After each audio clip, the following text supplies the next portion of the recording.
Imagine with me the following image. Imagine the hearts of all our young Muslims having been struck with a poisonous and great disease, a disease that has spread between them and has not withheld its poison from infiltrating any Muslim home. This disease is so strong that it prevents and oppresses the ability of the heart of a Muslim to rise to Iman and to fulfill the designated image of a prosperous mu'min whom Allah shall give him the keys to this world and the keys to the next one. What is this disease, you may ask? This disease is the disease of unrestricted sexual desire. The age of technology has made the advent of any despicable and wretched immoral conduct open to be fulfilled in a couple of seconds. This is the greatest fitna a Muslim has ever witnessed in his life, because the fueled and charged sexual desire rising to command and force the most despicable of deeds is the hardest enemy a Muslim can face. And it is incredibly difficult to describe the difficulty of such a scenario. No one who hasn't gone through it can even begin to describe it. It is when nobody sees you, when the night becomes pitch black, where the shaitan offers and draws near vivid images of a despicable deed capable of satisfying a lit sexual desire in a Muslim's heart. And after the shaitan punctures the nafs multiple times by offering these despicable vivid images, the Muslim is alarmed to feel a lit, ignited and aroused sexual desire, so powerful and so strong that it almost subjects the Muslim's free will in its hand to rise up, grab the phone and commit to the deed. The Muslim may even lose control entirely, feeling as if its overwhelming, encompassing force overtook him, and he only regains awareness when he is seconds before committing it. He loses himself by its great forces acting upon him, kindling lust and immoral sexual desire, and throwing fuel onto these flames in his heart.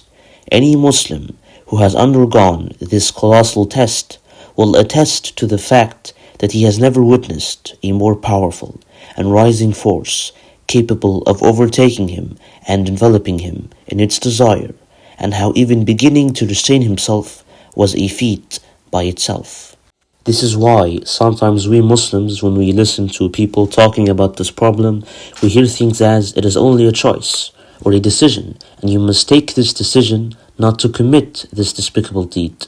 But few realize that this approach may be true at other divine tests a Muslim encounters in his life when he is tried by Allah, tests containing a trial to either choose to obey Him in a matter or disobey Him.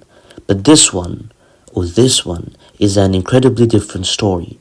It is upon another level of difficulty and of divine trial.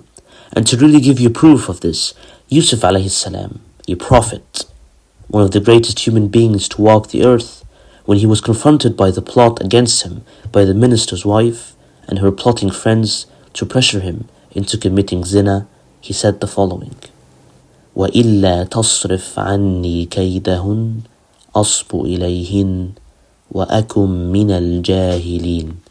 And if you do not avert from me their plan, I might incline towards them, and thus be of the ignorant. I.e., if you do not avert from me their offer to this great immoral deed, I will not be able to withstand its glowing demand, and I will incline towards it. So this trial by Allah is one of great monumental magnitude and of great difficulty. But what is the solution? And also, the effect of its execution on a Muslim's heart is unfathomable. It breeds lust and destruction. It literally burns the heart. And truthful are the words of a poet, Al-ishqu yuhriquhu. Lust burns it, i.e. the heart. It destroys it. Even falling into it once can completely consume the heart in its hideous grasp, leaving no room for faith or righteousness. But Allah's mercy legislates that He will remove this consequential wave of destruction and purify the heart if it commits to sincere tawbah. So what is this solution? How do we restrain ourselves from falling into it over and over and over again till it becomes a despicable addiction and it becomes so powerful that we rest as puppets in its grasp, moving us with its strings to whatever despicable desire it commands. How do we finally destroy it and eliminate it once and for all? The answer? It's simple. Allah created this magnificent trial in the greatest form of wisdom ever. He alone knew of its coming and intelligently ordained for it a specific structure for one singular purpose: to choose Allah and struggle in His path. That is it. Let me first illustrate for you how it goes down. This trial sends you to a very dangerous place, a place where you conceive of a heart which, within it, possesses a mighty colossal flame, the flame of lust and sexual craving, and it commands, if not forces you, to fulfill its despicable nature. You begin fighting it, struggling not to execute the deed, and then you come to the pinnacle of it. One button, one tap, and then it's over. You will fall into a burning darkness with great depth from which there will be no exit. And it is in this moment I have come to inform you that Allah calls upon you, saying, "My servant, choose me over it." He is commanding you to fulfill three distinct and mighty commands. First, choose me over this lustful craving in your heart. Allah will subject you to the trial where either you choose Allah over the rising flames of lust and put the phone down and close that website, or you choose this lustful craving and fall to its wretched flames. Choose.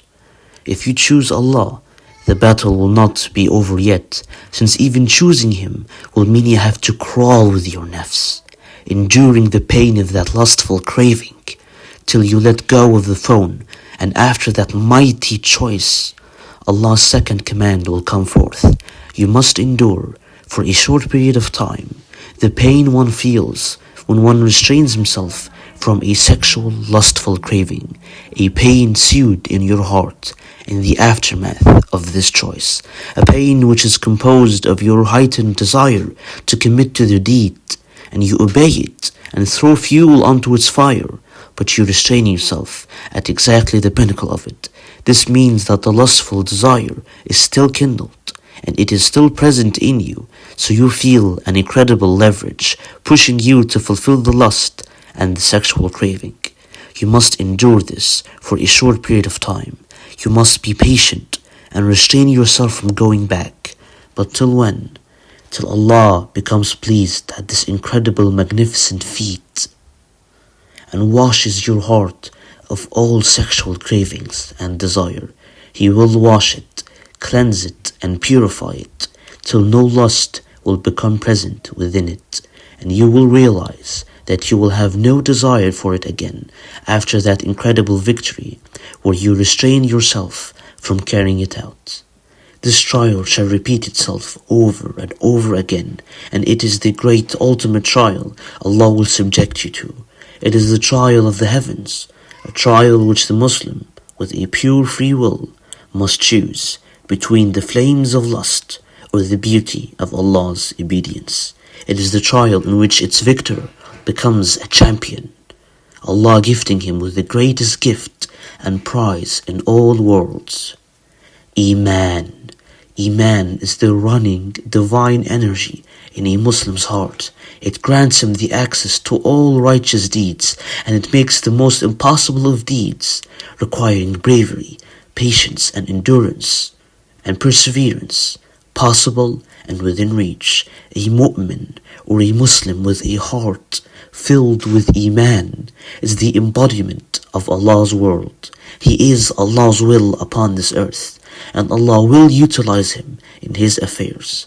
This is the prize of a Muslim who becomes a champion after passing this trial with success.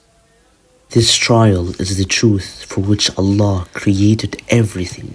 Everything in the heavens and the earth was created to serve and be subservient to facilitating the advent and the coming of this trial.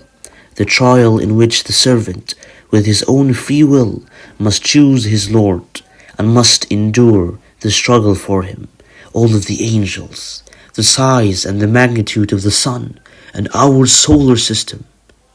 All have been created to facilitate the variables for your sustenance, living, and livelihood, so that you may arrive at the door of this trial and enter it with a free will, and utilizing that free will to choose your Lord, even when that free will has become infiltrated and partly controlled by a hideous desire. So know the mighty and colossal trial you have been chosen to enter, and the reward of becoming a champion after its passage, and know the incredible mark of a warrior you will receive from Allah, the Lord of all worlds, the mark of a Siddiq and a warrior whom Allah will honor his face.